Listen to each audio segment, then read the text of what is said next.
Hey, what is up, guys? Tyler here with Secure Team. So we have a report here that I want you guys to check out from thedrive.com. And I just have to say, these guys over at The Drive, which is a website basically focused around pilots and things of that nature, flying, pilots, aircraft. But man, because of the connections they have in the pilot community and the Air Force and things of that nature, they always get a hold of these really awesome UFO sighting reports, data, recordings, and that's what I want to show you today because they came out with this new news report titled Air Controller Wowed by Pilot's Ability to See Mystery Object Over Las Vegas with Night Vision. It has the subheader reading, quote, "An air ambulance pilot was flying west of Las Vegas when something odd caught his night vision goggle-aided eye. We have the audio of his report."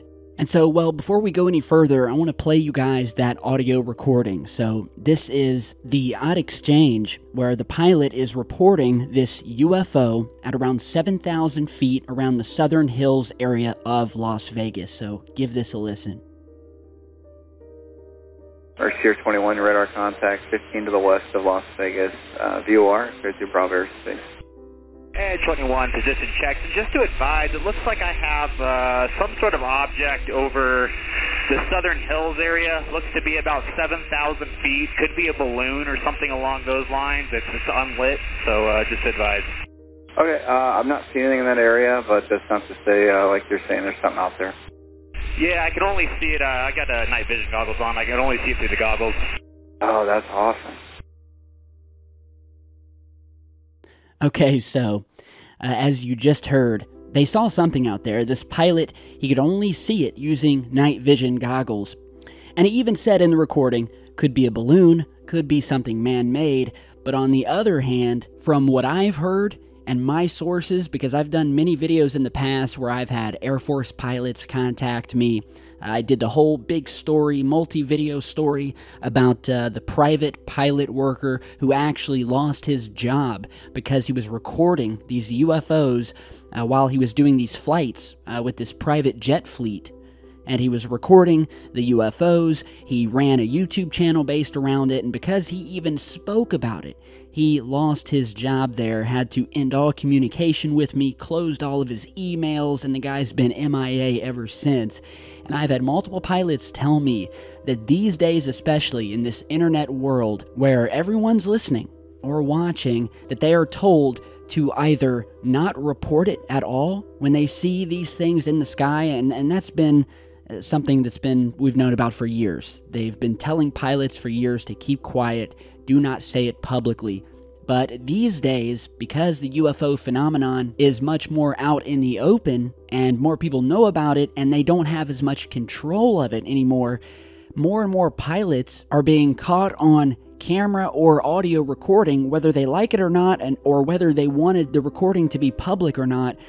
They're being recorded and caught on recordings as they encounter these unidentified objects. And what I've been told many times is that because many of them know that eventually these recordings will get out, that if they ever see a UFO, even if they know that it's not something natural, if it's doing 90-degree turns, flying at 5,000-6,000 miles per hour, that basically these pilots are told to mention, oh, well, it could probably be a balloon, it may be a balloon, but to sort of always mention that it could very likely be something natural, even if it's obviously something unnatural. That way they can cover their bases when the recording is actually leaked or made public. So keep that in mind whenever you hear these recordings, because these pilots, many of them, are given very specific instructions on how to go about reporting these UFO sightings and what to say when they know they're being recorded. And so I will head over and let you check this article out here. But basically what happened is that we had a pilot spot something that wasn't lit. It had no lights, and it was pretty high up in the sky. We're talking 7,000, 8,000 feet up. And we're left here with this very interesting piece of air traffic control audio. And even with the pilot noting that it could have been some sort of balloon, the article correctly states my first thought, which is that it does seem a bit odd spotting an unlit balloon at night with night vision goggles from miles away at an altitude also very high up. I mean, of course, it's not super high, but 7,000 feet is not exactly low either. And, yeah, a visual ID of a party balloon from miles away or something like that at night using night vision goggles seems really questionable. And also, the size of the object is also a big question at this point. But as always, I will continue to follow this story. I'll post a link to the Drive article down below. These guys never fail to impress with their UFO sightings, their air traffic control audios that they end up publishing, and the guy who writes most of these articles is named Tyler. So how about that? Coincidence? I think not. And with that, guys, thanks for stopping by. Tell me what you think down below. Stay tuned for more strange UFO sightings and mystery news from around the world, and I'll see you all back in just a bit.